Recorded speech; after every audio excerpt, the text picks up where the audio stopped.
Looks all rosy from the outside. Oh, he must make millions of dollars and blah, blah, blah, and his social media's so good and it all looks perfect. I can tell you it's been a very, very bumpy road to get to here. You run an ultra successful 8-figure business.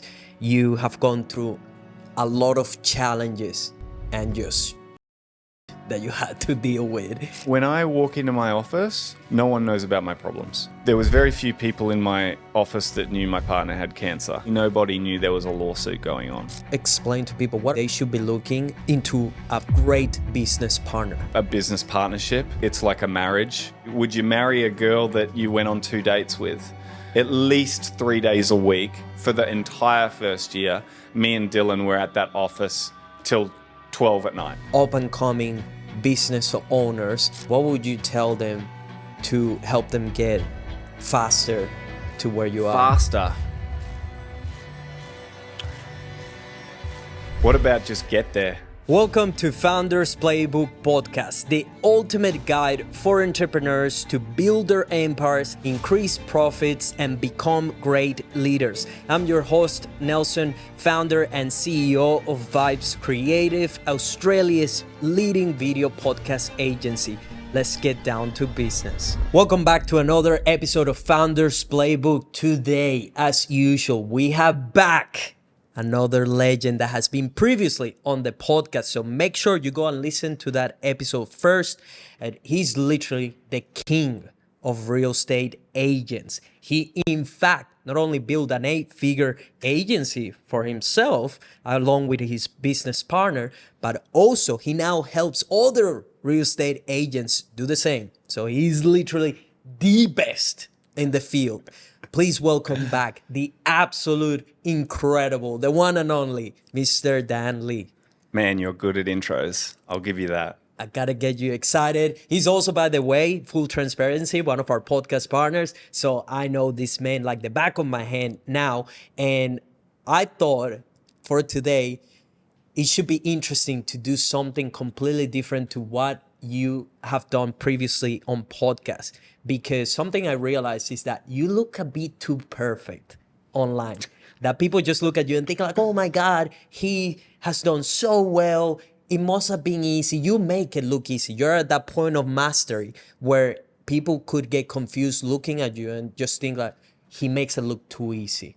And I thought it would be great to show a side of you that nobody has seen online just yet. Sounds good. Was not aware that I was perceived like that, but good to get that insight. Now, previously, we spoke about your beginnings in the industry, what essentially moved you from being with a team and a leadership that wasn't excellent or wasn't what you hoped, and there wasn't room for you to be the best that you can be, because you mentioned, hey, I would be more than happy to stay with a team if I'm provided those opportunities for growth. So eventually what happened was you were kind of pushed to get out of there and do your own thing. So I would love to take people on that entire journey of all the mistakes and challenges that you went since you went absolutely on your own to get into where you are right now at a successful 8-figure entrepreneur at this point, right? So walk us through that initial part of the journey of what happens as soon as you leave and what exactly made you, what was the last thing that was enough for you to say, I'm done, I'm going on my own? Yeah, that's a good question. And I actually can pinpoint the moment like a light bulb when I made the decision that I was going to leave the agency I was at. And, for the record, yeah, as you said, I was very happy at the agency that I originally was at. And in my 20s as a young man, I was not looking to do my own thing. In your 20s, you go join an office and you're just keen to become successful and learn your trade. And I just always aspired that one day I might be part of a business, maybe a business owner, but definitely part of something. I just want to be part of something. And so I got the opportunity after being very high performing at that agency to buy into the business. And I was a bit naive as to the deal I was being offered. Essentially, the deal I was being offered wasn't very good, but I didn't seek advice on it. And I jumped into it very quickly just with the excitement of being part of something. But, a lot of promises were made. I had to stump up with a big portion of cash in my mid-20s to buy a percentage of this business that didn't really give me anything more than I already had other than a lock-in, right? So I basically just put the handcuffs on me in that business to buy a shareholding in something that didn't give me any extra leverage or power or authority or really anything. And so it was just a bad decision. And, that sort of came out over the following years when promises were made before I made that investment and nothing changed. And in fact, I found that I was disrespected by my bosses who said that things were going to happen and they didn't. And they actually, they excluded me from certain things that they said I was going to be included in. And so eventually I just said, what have I done? And I need to get out. But so slowly over time, I was getting more and more resentful here, not only because of that, but because I'd become bigger and bigger and bigger each year in that agency, and I was provided no help. My commissions weren't that great in comparison to the market of agencies out there. And I just remember and there was hundreds of, it's all the little things that happen as well that you lose trust over a certain amount of time. But I pinpoint the time when the straw that broke the camel's back, right, and made me go, I'm out of here. I went into my boss's office one day and I was looking to buy my second investment property. And I had I'd saved up about 80 grand for a deposit. I was already living in my first home, but I wanted to get an investment property. And I saw this one on the market. The market was really low at the time. It was a buyer's market. Things weren't selling well, and there were some good deals out there. And I saw this property on the market. It was about 495. Oh, it was going to auction. And I went into my boss's office and I said, I'm going to go to this auction this weekend. I'm going to buy this house. And I knew if I could get it for around 500 grand, it was a steal. And I went into my boss's office. I said, I'm going to go buy a property auction this week. And he said, what are you doing? I said, buying a property auction. He said, don't do it. I said, why not? And he goes, mate, there's some big things coming up in this business in about 3 weeks, something big, and you're involved. And I'm like, well, what is it? I can't tell you. I'm sorry, mate, but don't buy the property. You're going to need some cash. And I was like, well, can you at least give me an idea? It's confidential. Anyway, so I left. I didn't buy this property. I saw it go to auction on the weekend. It sold for $495. I was like, that's such a good price for whoever bought it. And anyway, I said, oh, well, at least I've got this other opportunity coming up. And so 3 weeks went by. My boss didn't come to me.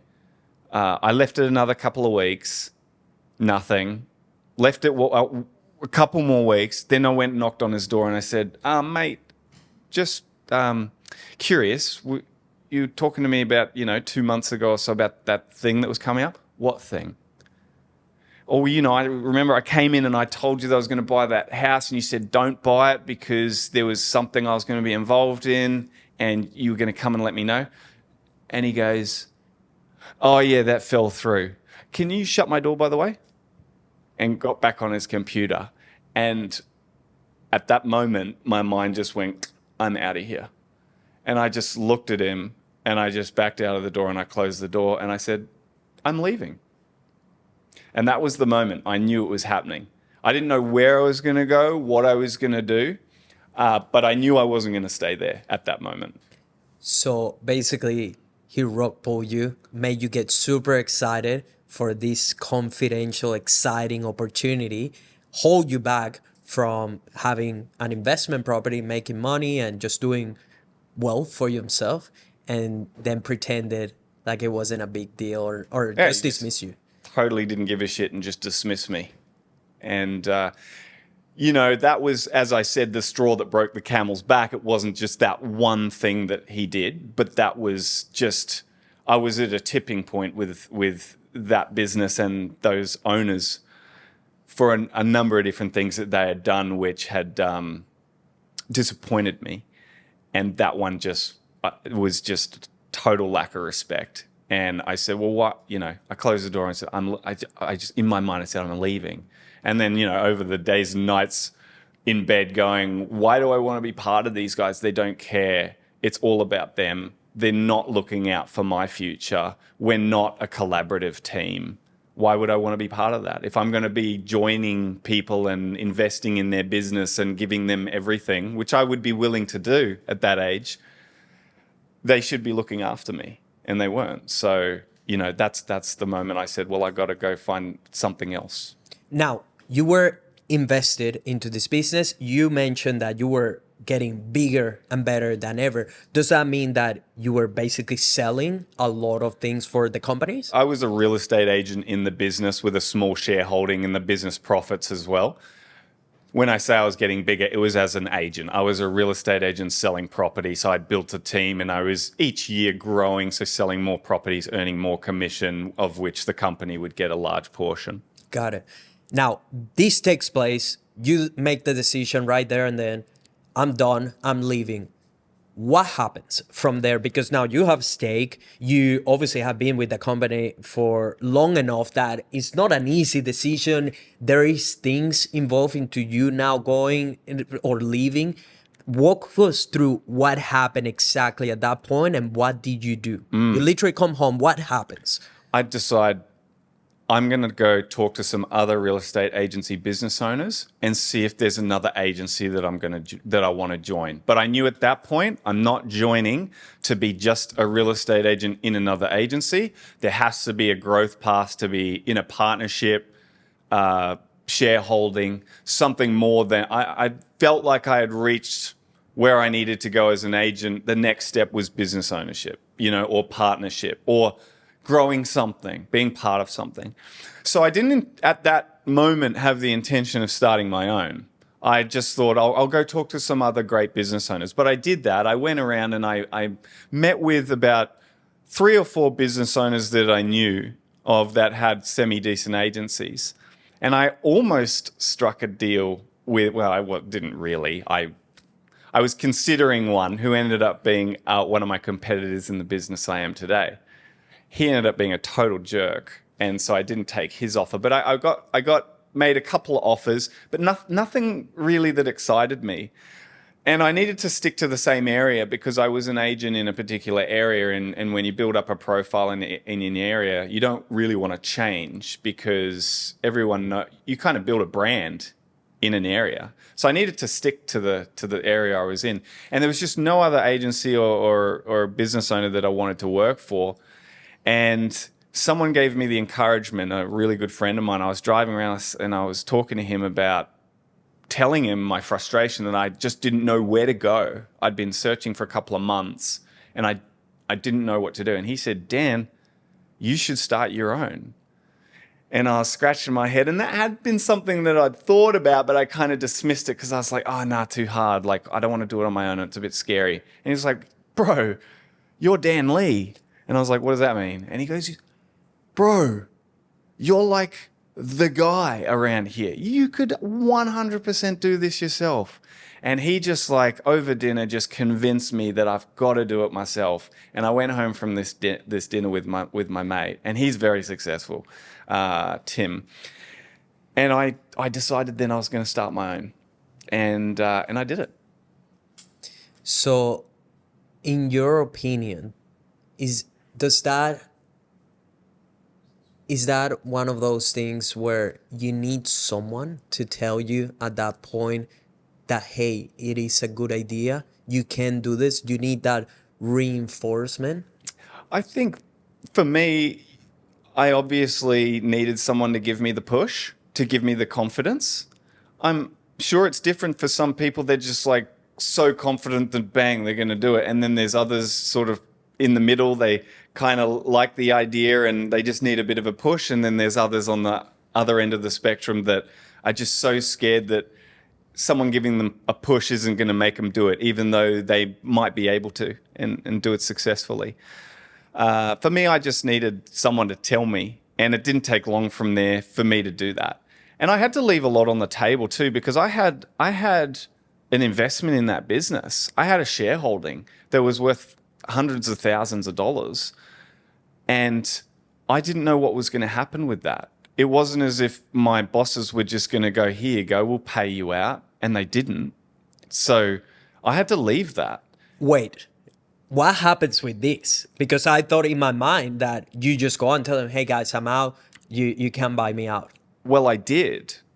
But unknowingly to me, it was all up in the air. What's going to happen with my shareholding, of course. And, when I originally told them I'm leaving, they said, okay, well, we'll make arrangements or something to, do something with your shareholding. But they were just trying to be nice because they were trying to save me from going.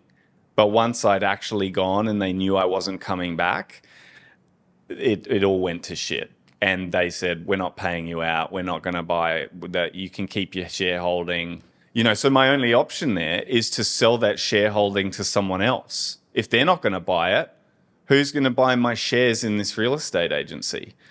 And so I don't have a buyer.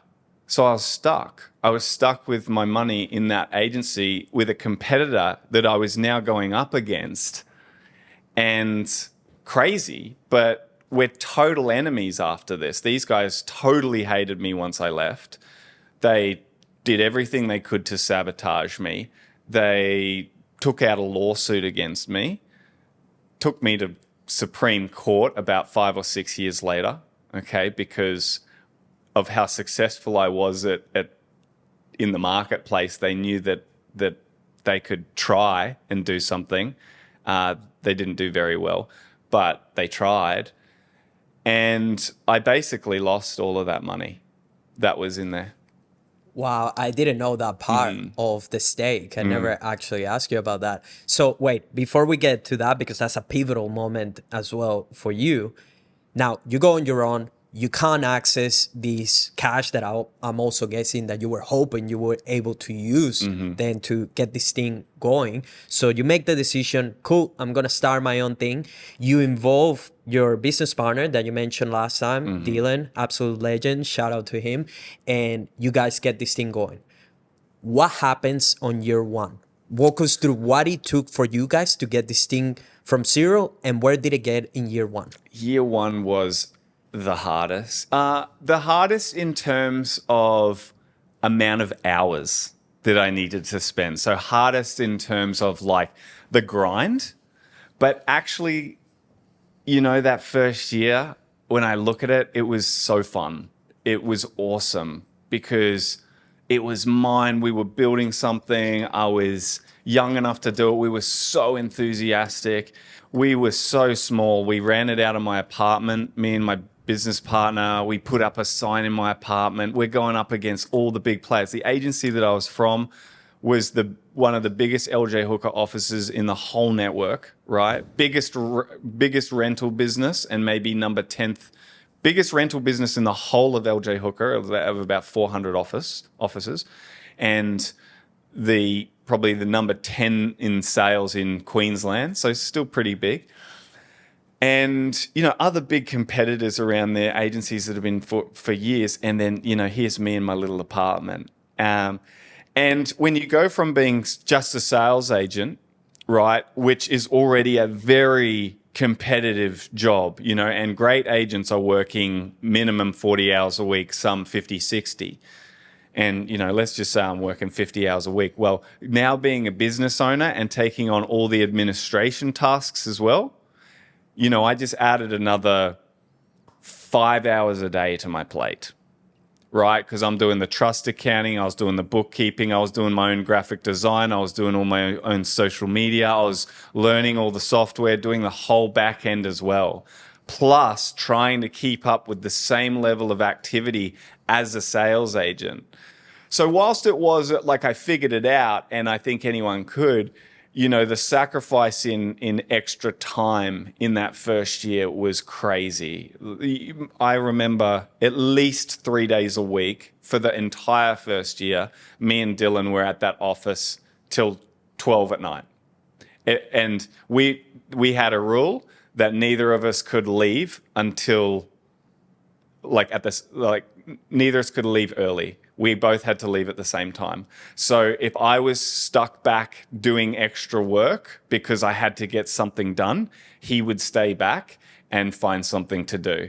And he wouldn't unless it was absolutely necessary. Of course, there's, times when there's a family dinner or whatever and not both of us could stay back. But we made a commitment to each other that we're both in this together. So if you've got to stay back late tonight, I'm staying back late tonight. And we would be back till 12 o'clock at least 3 weeknights a week for the first year, right? And that's just what it took. But it was fun. I loved it. And we had this great chats and, that just formed an even better bond between us. And, I knew I'd made the right decision partnering with him because he was in this with me. We were in this together. And we were in the trenches together. I still feel like I'm in the trenches with him now, to be honest. The trench foot is still, mate, check out my feet. It's peeling trench foot, right? You're so in the trenches. But it never feels like you're out of the trenches. Yeah.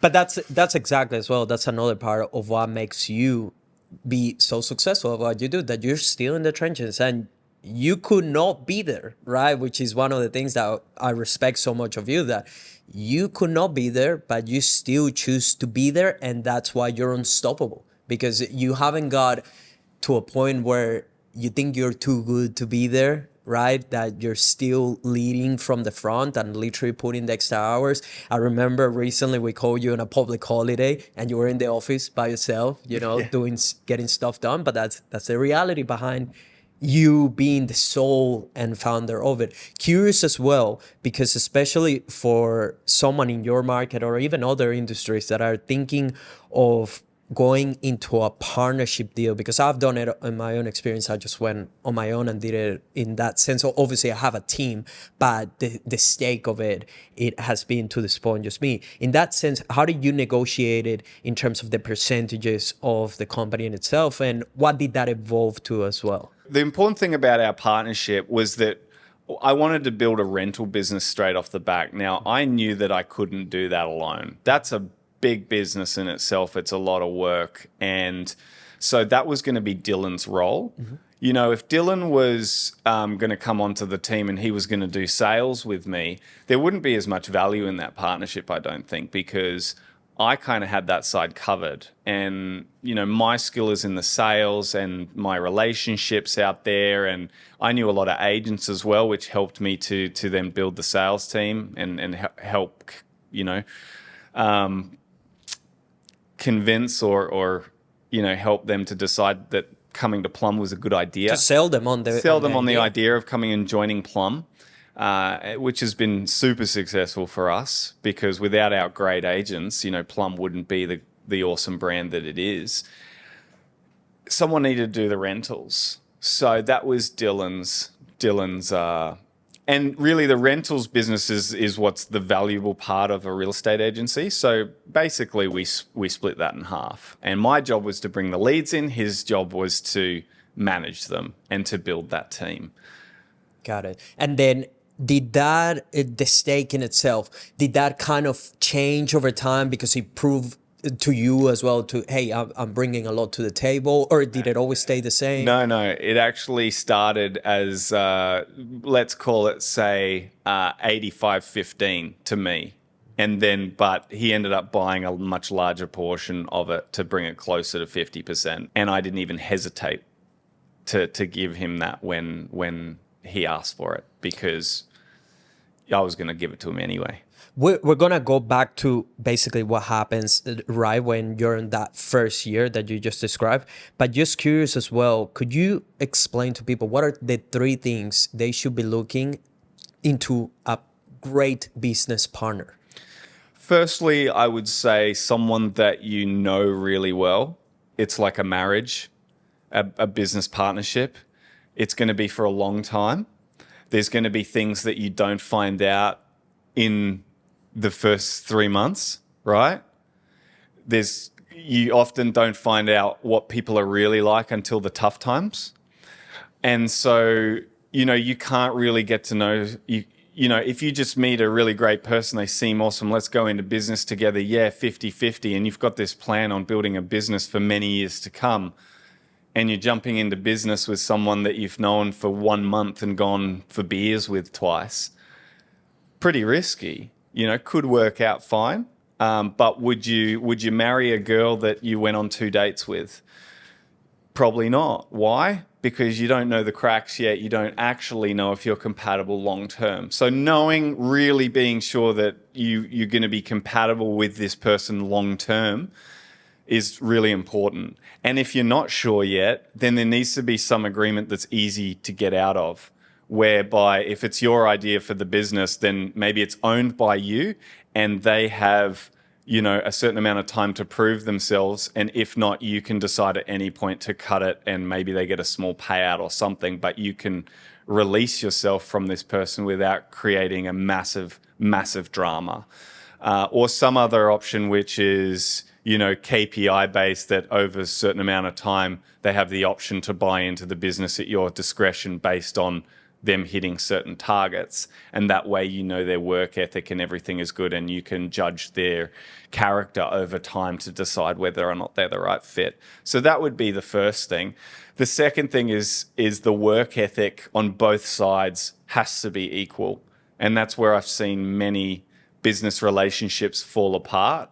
And even with the business that I run now with Plum Partners, where I help agents to create, run and grow their own business, sometimes they come in as a partnership, 2 sales agents in the same area joining together, and it all sounds hunky-dory in the beginning, but then 6 months down the track, one of them's bringing in $1 million in commission, one of them's bringing in 500 commission, yet they've got an agreement where they split a company profit together, and one of them's going, hang on, this guy's taking holidays every 3 weeks, I'm showing up at 10 o'clock.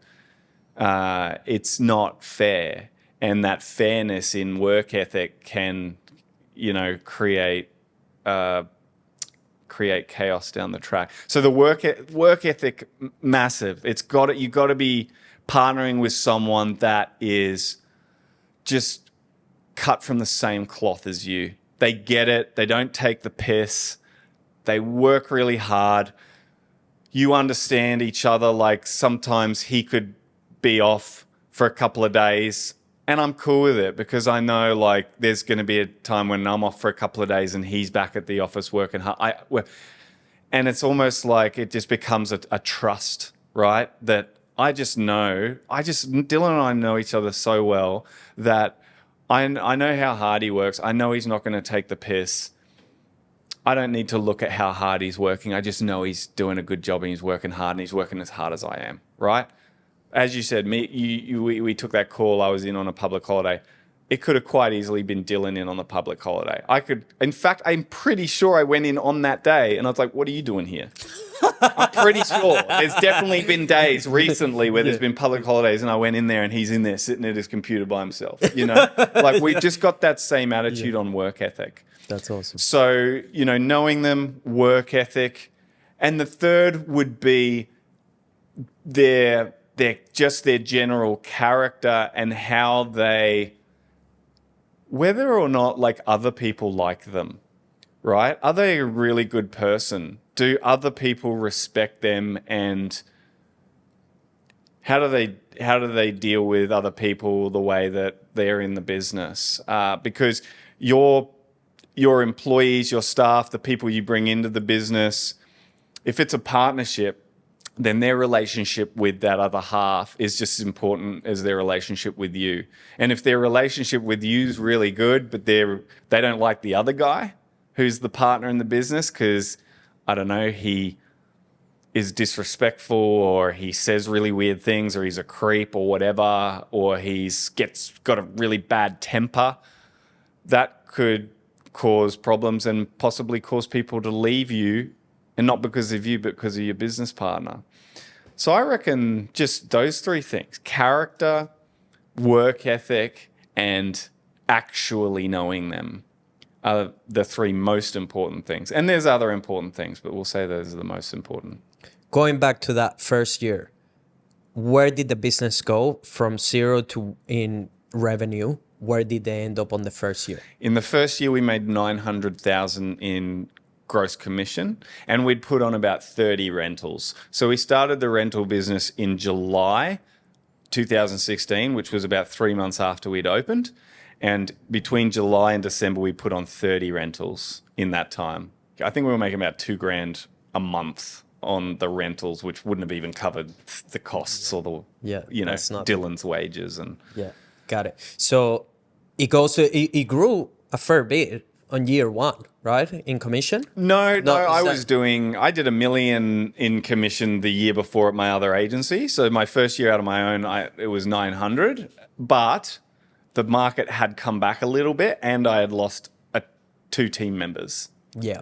So it was only me, and we had another girl that came with me, but she was working part-time with me and part-time helping Dylan build the rent roll as well. So I had me and a part-time assistant when I started the business, compared to when I was at the agency. I had me, that lady full-time, plus another guy, plus another girl part-time. So I had a much bigger team, more resources, and the market was a little hotter. So those things going against me, I only did 10% less out on my own.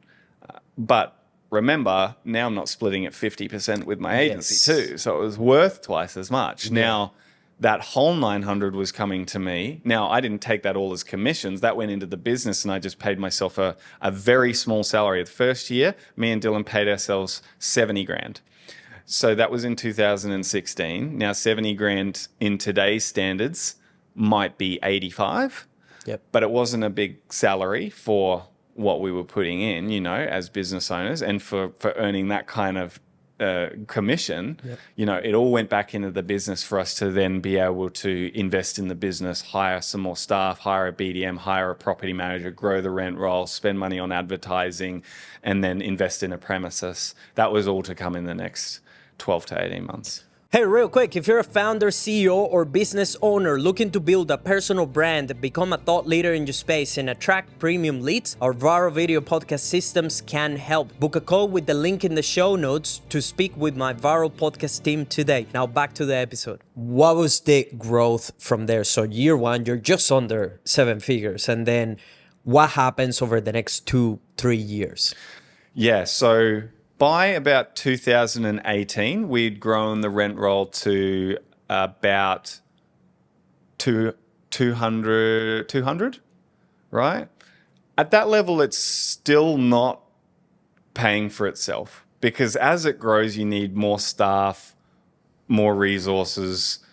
You think, at 100, it'll be covering yourself. You get to 100, you need to put another person on. We go backwards again.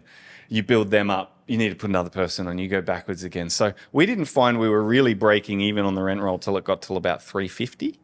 Wow, that is a 350 properties, rentals, yeah. And year 2, I grew a little bit more. I did about 1.1 million GCI, but the big kicker was I put on 3 salespeople in the second and third year, all high performers.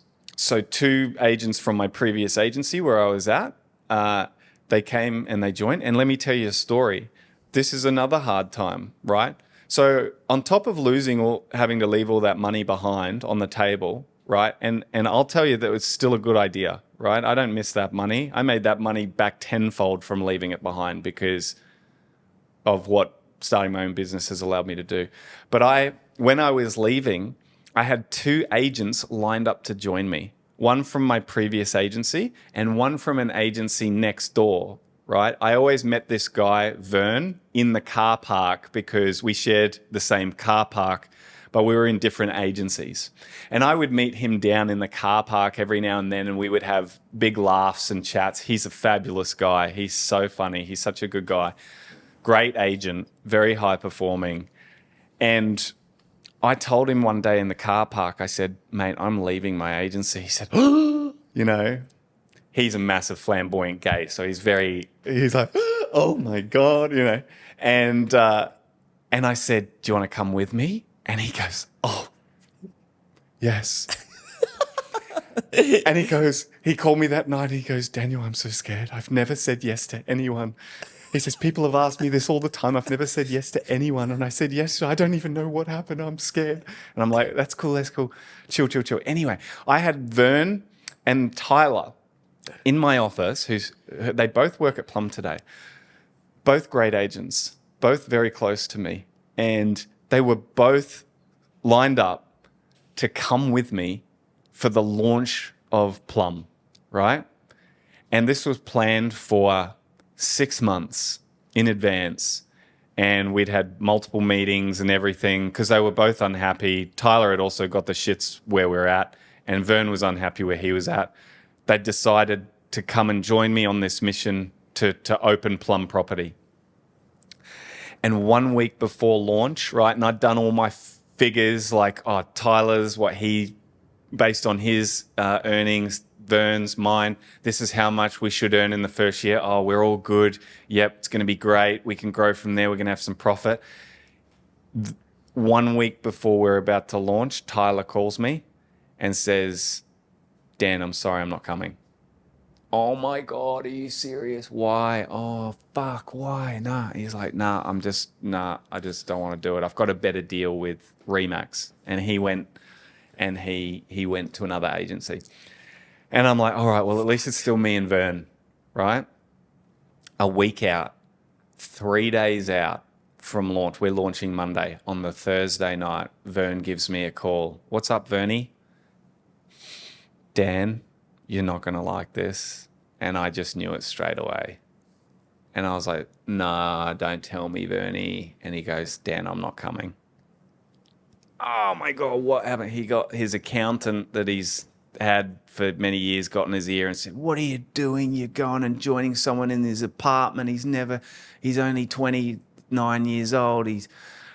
And you're leaving your agency for 10 years to go and join a guy in an apartment for a slightly better deal. You're crazy. And she completely talked him out of it. And I could not turn him around. So a week before I'm launching, my two key guys who I've planned this whole thing with bail on me. Fuck. Yeah. And I hung up the phone. I go, oh my God, fuck. There goes, a big portion of the revenue I was counting on. But I was that far down the track. I said, the show's got to go on. And I just said, right, it's just me then. And look, I left it good. I said, boys, I get it. I don't fully understand it. But, if you need to watch me get off the ground first and come later, then we'll do that. And that was the plan. I left it all on good terms. And you know what? All they needed to do was see it become a bit of a success. And then they came. So about 18 months in, Tyler came. He'd had enough of the place that he went to, and we had further chats, and he came. And then about 2 months after, Vern came first, and then Tyler came about 2 months after. So both of those guys still work at Plum Property today, and they've been very successful there. It's been amazing having them. I'm blessed to be working with them every day. It's been awesome. But that was a massive hardship. Like at that point, I could have pulled the pin and gone, this is too hard. I hadn't yet put my resignation in. But no, I knew I could do it. I knew I could do it on my own with Dylan. That is freaking awesome now looking back, because also at that point, I went through similar stuff to that, but you start second guessing like, fuck, these two people, high performers, they don't believe in this thing. They don't believe in me. They didn't believe in me. What were you thinking at that point? Because two high performers basically said, hey, Dan, you're cool, but I don't believe in you. This is too risky for me, and I don't think you can pull this off, so I better stay here. I'll watch you do it. Yeah, and I don't think they didn't think I couldn't pull it off, but they wanted to see it, right? And I get it. They're coming from an office where they can have their customers come in and sign a contract there. It's nice to have an office and a place to go. It makes you feel confident. And I was offering them an apartment where I was sleeping in the back. That's going to be your new headquarters. So it's a bit of a step back in terms of like what they're looking like impression wise. So I can see how that scared them, but it didn't scare me. And I just needed to prove to them that the business still rolls in regardless of the premises that you have, right? They needed to see that because obviously they're worried, and this is a worry from a lot of agents is, oh, I'm changing from the big brand to another small brand now. Are people still going to want to list properties with me? Now, if Vern and Tyler could see in the future that coming into this apartment, doing the same thing that they always did at their old agency, if they could read a crystal ball and see that they would still get the same amount of business, they would have come. But they were scared that potentially the market would, like customers, potential clients would go, well, you guys don't really have an office, or I might list with another agency that's got a bit further ahead. That's a very common fear. And so they just needed to see that I could do it, and then that gave them the confidence to go, oh well, it can be done. That it didn't matter. It basically, didn't matter. That was just one element of things. Yes. Now, so these two high performers say no. The show goes on. You continue to build. Plum gets launched. What happens after that? You start bringing other salespeople at some point, so you replace them with other people, and it's still go. What happens in there?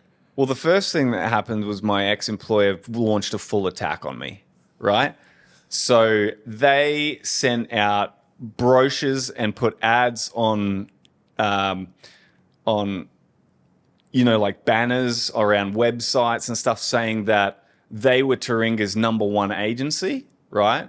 Which I guess technically they were, because their agency had sold the most properties in my postcode than any other agency, but they were all because of me, right? So when I left, they were claiming all of the sales that I did were, That you brought in. that I bought in and I sold, where we are 4068's number one agency with all of these sales. And they sent out letters and brochures to all of the letterboxes with all the sales that the agency had done, which were all mine, right? And they basically launched a attack on me. They got young guys to call all my past clients and say that I'd left, then that I wasn't in real estate anymore, and all of this kind of stuff, and would they like updates on their properties. So they tried to harm me. It didn't do anything, right? Nothing. Didn't affect me at all. In fact, most of the people called me and said, oh, I just got a call from your old agency. See, the first thing I did when I left is I went through my phone, I called everyone, I texted everyone, I emailed everyone, hey, I started my own agency. I put letters in every single letterbox in my area to say Daniel Lee started his own agency. So everyone knew. And my relationship, my hard work with all these people, that doesn't disappear. The brand above my head disappeared, but it changed. But I'm still there. And that's another common fear. Like if you had a doctor, right, who you'd seen for 10 years, he's the best doctor ever. You love him. He's just like gives you the best. He gives you great service. He's so knowledgeable, so friendly. And then he tells you, oh, hey, I'm leaving this place and I'm going to go start my own practice. I'm the same price, but I'll just be 100 meters down the road at this new practice. Do you want to come and see me there from now on? You can still come back here, but it'll be with another doctor. What are you going to say? Of course I'm going to come and see you, mate. I don't care about the building you're in and if they had some other young doctor giving those clients a call saying, oh, hey, that doctor's gone now, but do you want to come and see me? You'd be like, no, I'm going to my other doctor that's down the road. Same thing with those relationships. They were still there. So I just got just as much business. So that campaign against me, it fizzled out after about 3 months. But then they came at me with lawsuits, right? So they were sending letters about, you can't list this because of something in my agreement. But it was all just fluff, right? It didn't really go anywhere at that point. Question, and I want to play devil's advocate here, right? Because as a former employee or team member, you're now contacting the customers that were under this brand. how did that play out with whatever contract you had with them as well? Because from, let's say, from their view, I could see how they go like, hey, dude, you're stealing the people that came as well because of you, but also under the brand in itself, right? And someone could do it within your own business, right? One high performer could go and call all the people that are customers. So curious to see, how do you see it as well? And So that what constitutes a client, right? So in the contract, it usually says that you can't solicit clients of that business. A client is someone that signed a contract, and is doing business right now. So what agents would normally need to be careful of is any listing that they've currently got. If they're about to switch, if they went and signed up that current client on a new agreement under their new business, then they're potentially up for damages or owing that previous agency the commission they would have earned because it was a client of the other agency. But just a piece of data, a phone number, an email, that's not a client. Someone that comes through an open home 2 years ago, you've got their phone number, that's not a client. Someone that you've gone over to their house and discussed what their house might be worth and maybe given them a price update on their home, that's not a client, right? But their data does belong to the agency, right? So, technically you can't go and download all of the data that's been collected because that data, that phone number and that email, whilst you're an employee at that agency, it does belong to that agency if it's been collected and put it in their database. That's that company's database. They don't necessarily own the client, but they own that data. Now, if you want that data, when you leave, you should be sourcing that data from somewhere else. So if you can go and get that data, from other sources, and there's ways to get that, there's a site called ID for Me now, idforme.com. If you haven't checked it out, you can basically get anyone's number and email. I don't even know how they get it all, but I can show you. I can put your name in there and I can find you and I'll get your email and your phone number. So you can get that data, but you can't take it with you, right? But they don't own those people. People have the choice to go and sell property with whoever they want. So, if those people reach out to you or you get those people's details through another source, then you are in every right to do business with them. And they have the choice to do business with you. And the thing is, it's very hard for agencies anyone to actually prove that that client would have gone to that agency. So it's very grey. It never really goes anywhere because this is so hard to prove. So usually what you'll tend to find is employers will send a few letters to scare agents or try and get some extra money out of a few deals, and then it just sort of blows away. Got it. And as well, I can see now with that explanation how it could be very great in terms of what constitutes and what doesn't. But it sounds like as long as you're not taking their database or the data of these customers, if you can get it on your own, then fair play in a way. Yeah, right? absolutely. Yeah. In terms of if someone, I'm curious as well to hear, if someone was to do that to you, or have you had that happen? Because you now created this incredibly successful company, and has that happened to you now from the opposite perspective, where someone took some people or reach out to people that you have done business with? It has once. It happened recently. And look, I just didn't make a big deal about it because the reality is the data is pretty easy to get these days. And the data in itself is just data. It doesn't mean you're going to get listings because you've got data.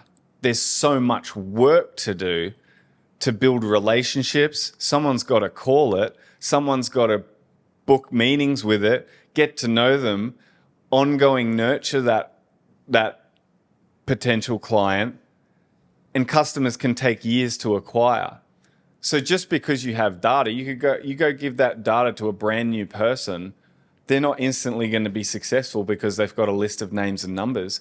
They have to work their ass off, just like you did, and build that foundation over a long period of time to then start getting some business. So I don't make a big deal about it. I often find that it's just the very cranky, I don't know, the principals that don't take rejection very well, that have very big egos, are the ones that tend to, blow up about it. Got it. So your competitor starts coming after you. You kind of get unaffected by it. You just keep building. What happens until what point it gets more serious? Because at some point they launch a proper lawsuit, and now it escalated to a point where most people hope that they will never have to get into. Yeah. They launched a proper lawsuit on me in 2022, right? And it wasn't because of clients. They claimed theft of confidential information.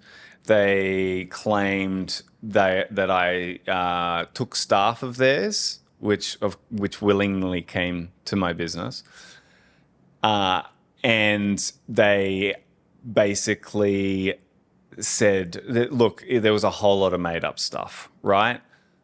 They said that I had a period of time, because I was a director in the business, there was a period of time where I couldn't sell clients that they potentially could have got. So they just, made up all the reasons under the sun to attack me. And it was a bit scary, to be honest. But I knew we'd be fine because I didn't think that I'd done anything particularly wrong, right? I actually, I shot myself in the foot because I had a handshake agreement with the owner before I left, and he said verbally to me that I could take a certain amount of data, right? He said that I could take with me the data of the people that I had met and appraised and that. But then he turned on me later and said that he didn't say it, right? So he tried to come after me for that. There was a whole onslaught of things, and he also tried to take on the two of the agents that had left the agency and come with me as well. So it was pretty stressful. And I'll tell you one thing, it came in on.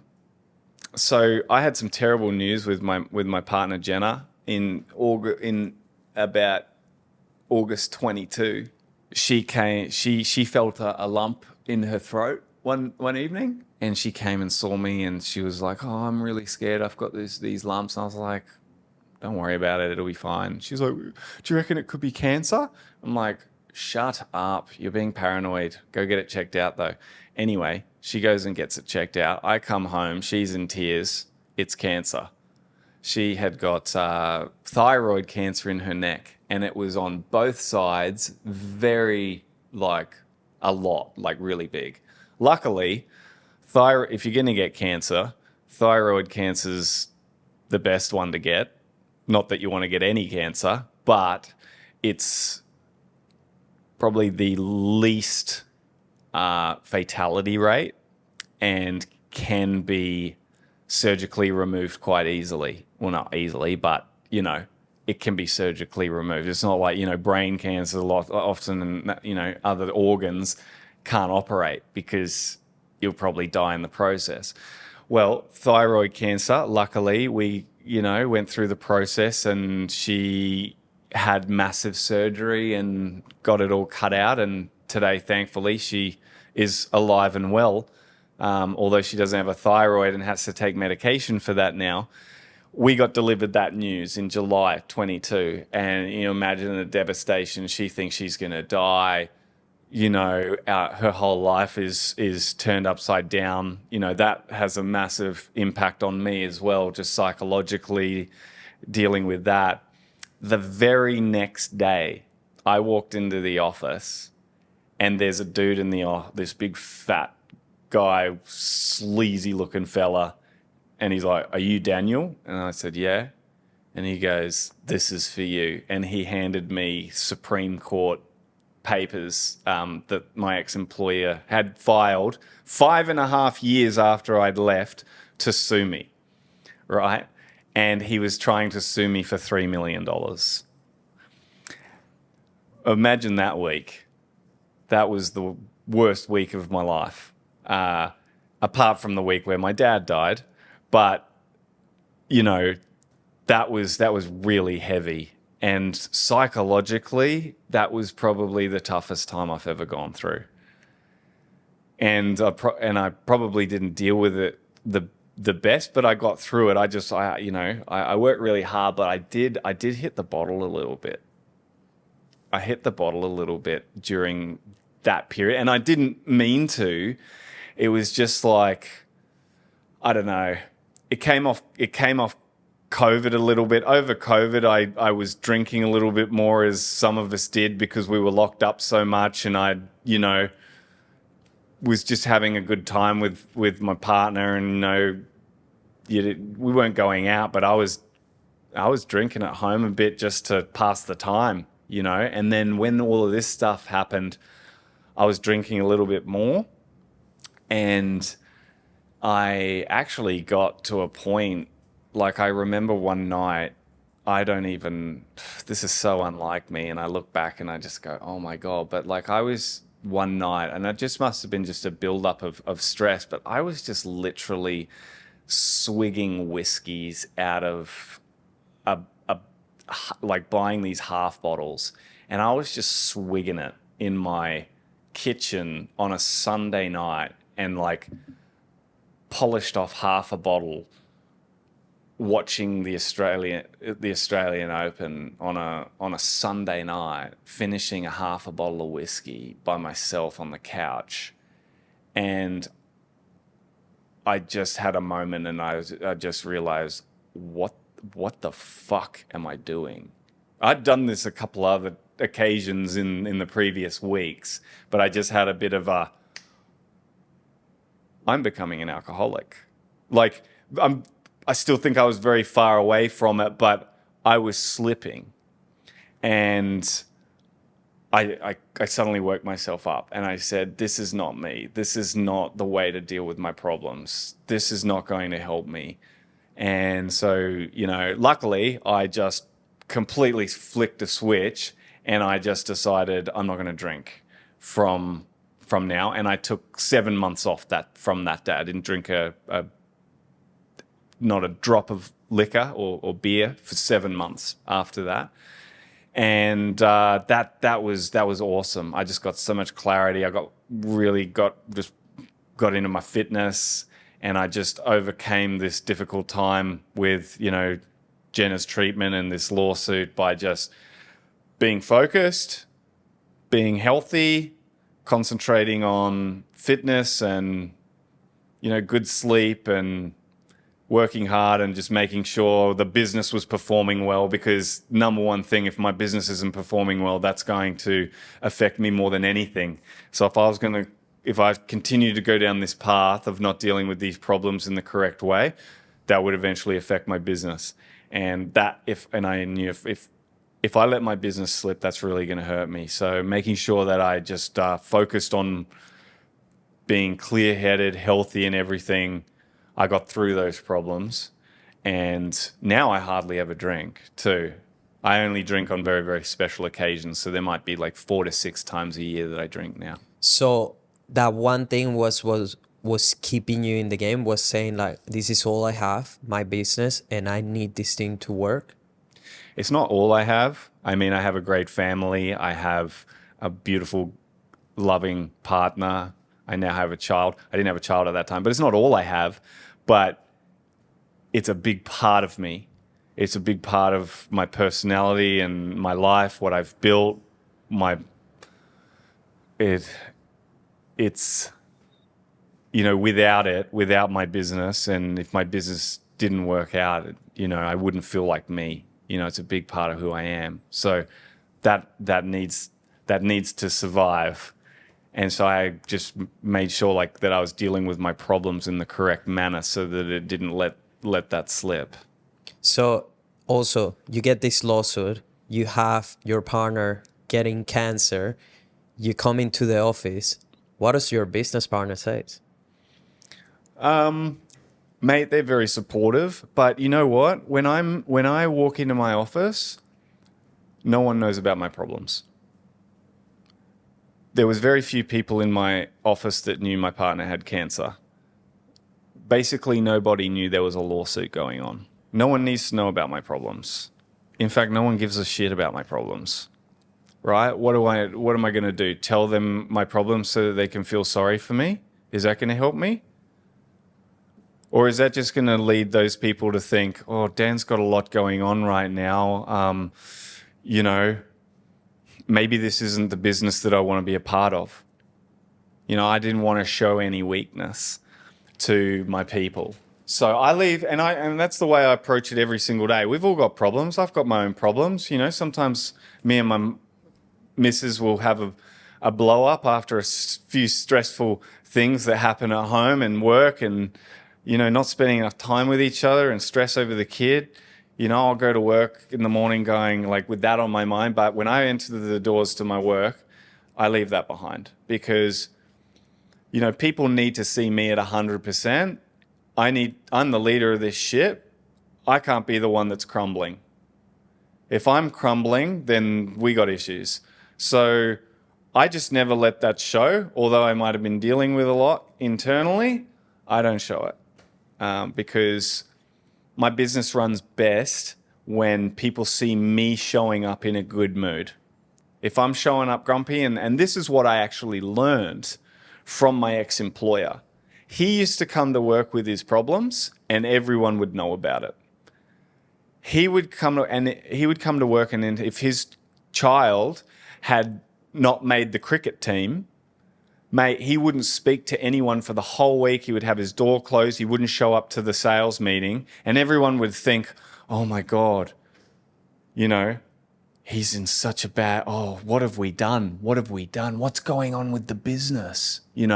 We eventually find out a week later, his son didn't make the cricket team.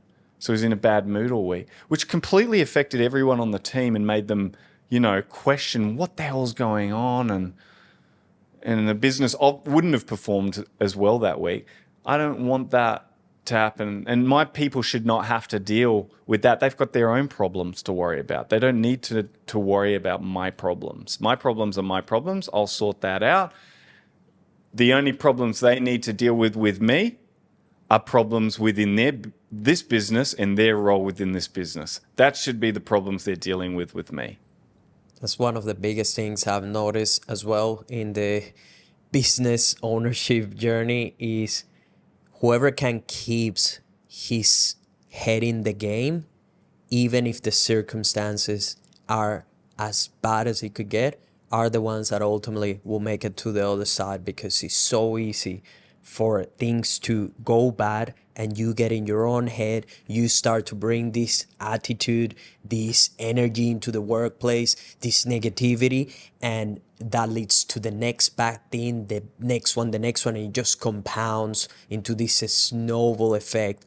But the opposite is true as well. If you come in with that positive energy, with that we're gonna conquer mindset, and we know what we need to do, and yeah, things are hard, but we're just gonna push through because there's no other option, the good things also compound in itself to build this incredible thing. Now, most people in your circumstance would have quit. Most people would have said, this is too much, this is too hard, this is a lawsuit that we're talking about, my partner is now going through this thing. They would have quit. Why didn't you quit? I don't know if I could have quit at that point. I'm so deep in. But if someone had told me this is what you're going to have to deal with, right, in 3 years' time or whatever beforehand, maybe I would have quit at that point. But I couldn't quit. I was that committed that, quitting would have hurt me more. So instead of quitting, I had to go harder. Right? Add to this, on the next year, we got into some tax trouble, right? We had an accountant, which I've changed accountants now, but he he wasn't intentionally cooking the books, but he set us up on a structure that put us in a big tax problem, right? It was sort of beneficial for the first few years, but it came back to bite us a couple of years later. And we got this tax bill because the lawsuit ended up costing us a bit. And then on top of that, we got this tax bill of like $500,000. Shit. Yeah. and the market was dipping, you know, sales were down.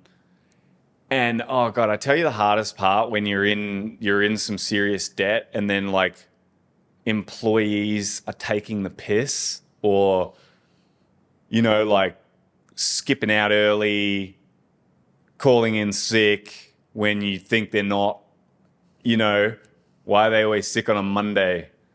You know, these sorts of things. Yeah. Like got the vein popping out of your head. Are you not working 24/7? Yeah. You know, and I'm just like, I can lose everything. But you can't tell them that, you know, and you can never express that level of stress that you may be feeling. And to be honest, you got to put it aside and just think of the good, because there is so much good. Although there's this, you're always dealing with so much, the benefits, there's so much good in having your own business. I have my own thing. I have my own people. I'm building my own destiny here. Like, I always just think I would way rather all of this than to be working for someone that I don't like or be working in a job that I don't like. So I always consider myself so fortunate that I've made this move and that I'm in the position that I'm in, regardless of all that stress and the headaches that come with having a big team. Now, as well, the $500,000 in taxes, that would have made so many business owners just give up. It's like, man, how do I come up with that? So can you explain what put you into that position? What exactly went into you getting to the point? Because that could prevent a lot of other people getting there. It was a poor planning of our money. So basically, I can't tell you exactly what happened, like all the things that happened, but one of the things is when you have a company, you don't have to pay your tax, you know, within the 3-month period from the end of the financial year like an individual does. You have up to like almost a year and a half. Yeah. So what happened is in the COVID year, we had one of the biggest years ever, right? Every real estate agency did very well that was set up because it was a boom. There were more transactions happening. Properties were selling overnight for the record prices every day. And we were just doing extremely well. But, you know, we also use that money to grow. Now, growth costs even more money. So we were spending the money, and then our accountant was so busy. All the accountants were very busy as well. And whoever was the squeakiest wheel was getting attended to first. But we weren't a squeaky wheel. We were a low maintenance client, and we basically got, let's say they got 50 clients. I reckon we were the 50th client that he was dealing with. So our tax that he was doing for 2020, he was basically doing in 2021 and a half or whatever. And then by the time that came around, we had a whole nother year to pay. So he basically did all the 2 years of tax into one, of which we had a big saving, which we used on a court case, which was now gone. And so now we didn't have all the money that we'd saved, and we'd probably overspent overlooking certain things. So it was a mismanagement of our finances. That's what it was. You know, it was our fault, and we can blame our accountant or we could blame ourselves, which is the truth, right? We should have been better at managing our money. We're the business owners.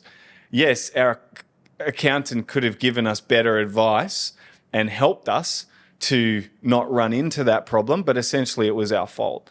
And so we had a $500,000 tax debt, and we didn't have the money to pay for it. So we then went on a payment plan. So then to pay back $500,000, you need to make another $1 million to pay back because you're going to get taxed another 50% on that. You're not just making another 500 grand. You're making double that just to pay that back. So that took us 2 years to climb out of that. That's one thing that I was explaining to another business owner that went into payment plans with debt. And I said, dude, get that out of your plate ASAP because that thing compounds. You have the interest of it as well, but then you're going to get taxed on the money that you need to make to pay it. So I know. It's a bad cycle. It's really bad. You have to make the money, you get taxed on that money to pay back your tax. It's just like, it took us 2 years to climb out of that hole. And now we're completely debt free. We're in a very good position. We got ourselves a new accountant who restructured our whole business. He's amazing and he really cares. And he helped us to restructure and put together a strategy to get out of that hole. And we cleared that debt. So we have zero debt on the business now. And it feels very good. So you start your business. You got it to 7 figures pretty much on year 2.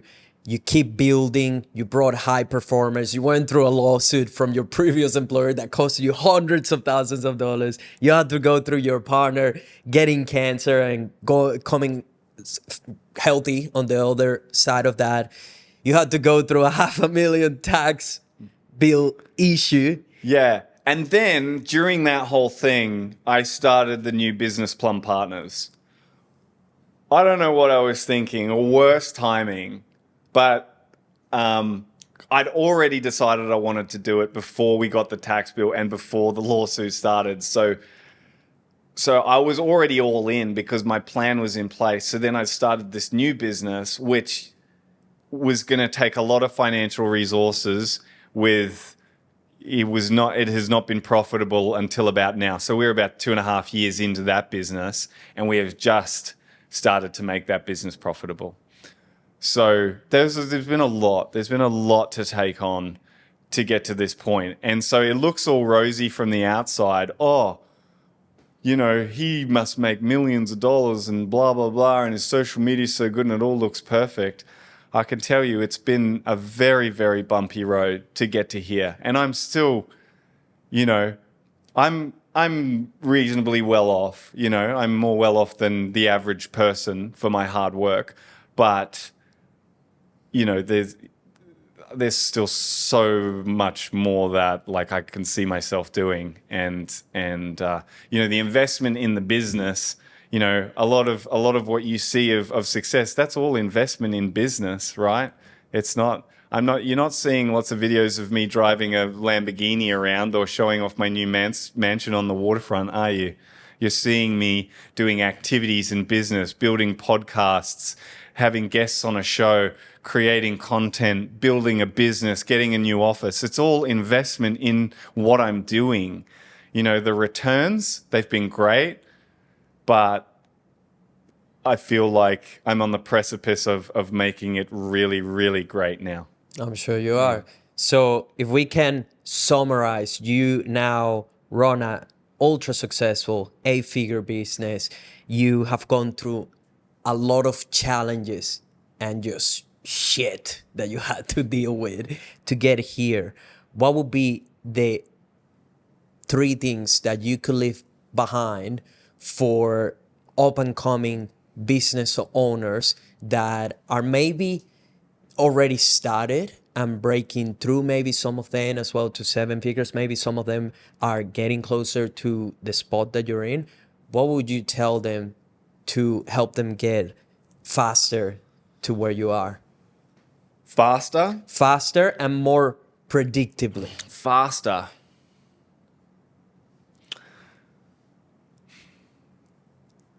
What about just get there?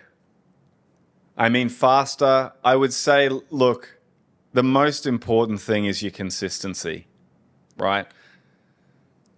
We all have good days. I have days where I'm cheering. I feel like everything's falling into place and it's awesome. And, I've closed a few great deals. Everyone that works happy. There's a few problems. And then there's other days where it's chaos. You lose a client.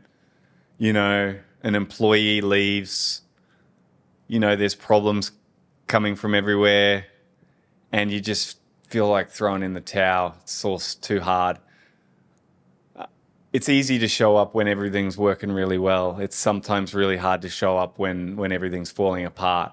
But showing up and leaving your personal problems at the door, right? Whatever's happening at home, whatever's happening, with your kids or your friends or your wife or whatever, your people don't need to know that. They need to see you showing up and leading by example every day with a smile that, let's go, we got work to do. We're lucky we've got this place. You need to make them feel how lucky they are by the way you act in your business. So that to me has always been something that's really worked for me, I think, is keeping that positive attitude all the time. Like I walk in every day with a smile. I greet everyone. I say hello to everyone. I fist bump everyone. Even though sometimes I don't feel like it, I'm coming in with a smile on my face and making everyone feel like it's a good day. And even though they might be having a good day, they don't need to see, they need to see me having a good day. That'll perk them up a little bit. So, show up to your business ready to go with a smile on your face and lead that attitude, that good attitude by example. That is crucial. Absolutely crucial. Number 2 is stay healthy. I've always been into my health and fitness. I'm not a massively bulk guy, but I'm reasonably fit. I run a lot. I play basketball, team sport. I'm big on team sport. If you like sport, I would join a team of some sort, indoor soccer, cricket, a running club. For me, it's basketball. I play basketball every Thursday night. Sometimes I'll go to a mate's house. I'll meet some mates down at the uni. We'll play on a Sunday. But that to me, man, when I'm playing basketball, like nothing else matters. And it gets me tired and puffed and, blow off some steam. And it's fun. It's not just the gym, which can be a bit repetitive and boring sometimes. But add on to that, obviously, workouts and eating as healthy as possible. And I'm not the perfect eater. I love my ice cream at night after dinner sometimes. And I Uber Eats a few times a week. But, I try and pick healthier options, and I try and cook at home when I can, when I've got time. Keep, vegetables, salads, and, with my protein. So I'm reasonably healthy. And that's very important to keep those energy levels high all year. And limited drinking, okay? If you can, just fucking piss it off altogether. For me, it's worth it on a very few occasions, okay? So for me, I've got a goal only 6 times this year. And I've only used one up to date. Where are we now? We're up to May. First, I've only drank once this year. So I'm allowing myself 6 times for the year. And number 3 is find the best people. Your business is all about the best people that you can find, right? You're the leader, but you can only do so much on your own. And you can find the best people and bring the best out of them. If you find awesome people that have the mission aligned, they're excited, they show up every day, they don't take the piss, that's what builds great businesses. It's the people.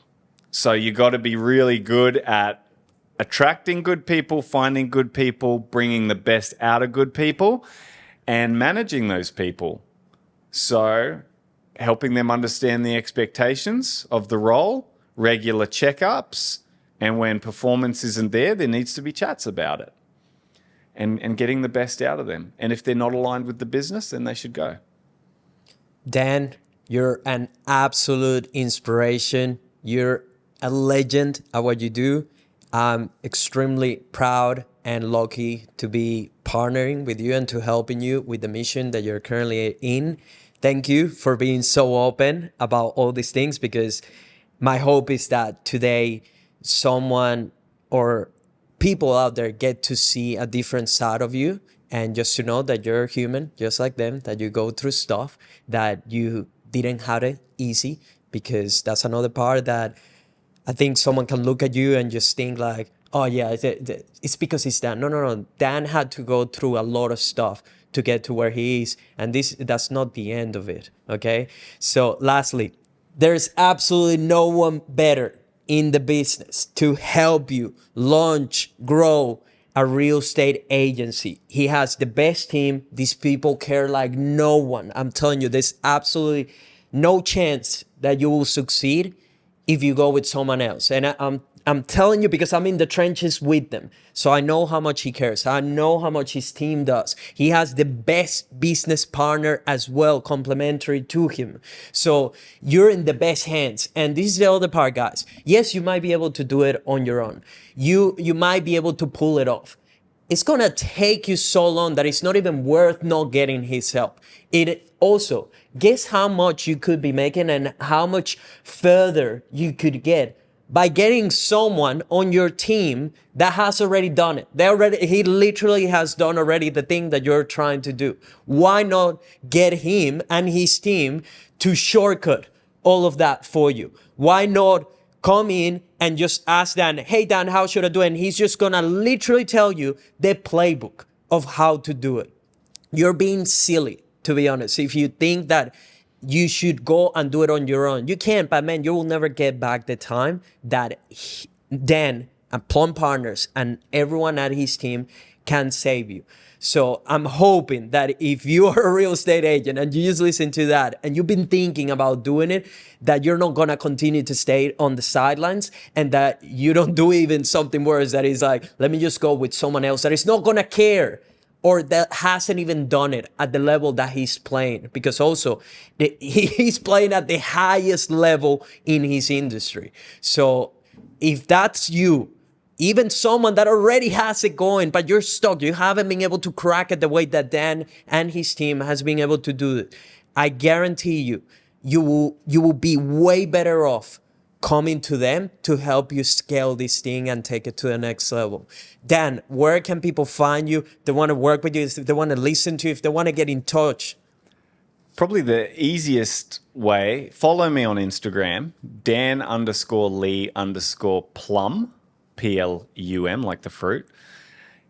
You can, if you're an agent, you're interested in Plum Partners, what it's like to create, run, and grow your own real estate business, and you want a team that's going to fast track you to success, like we've done with 36 other agents who are now business owners, then our website's plumpartners.com.au. But, you know, send me a DM on Instagram, or look up my phone number. I'll tell you, 0432 219 903. Send me a text. Let's have a chat, a quick consultation, meet and greet, and let's see if it's for you. With that being said, all the links will be down below. I'll see you on the next episode. Hey legends, my goal with Founders Playbook is to help 1 million entrepreneurs build successful personal brands and businesses so that they can increase their impact and profits. You can support the mission by simply sharing the podcast with other founders and entrepreneurs. Leave a 5-star review on Apple Podcasts and Spotify, and follow us on social media. Let's get to work.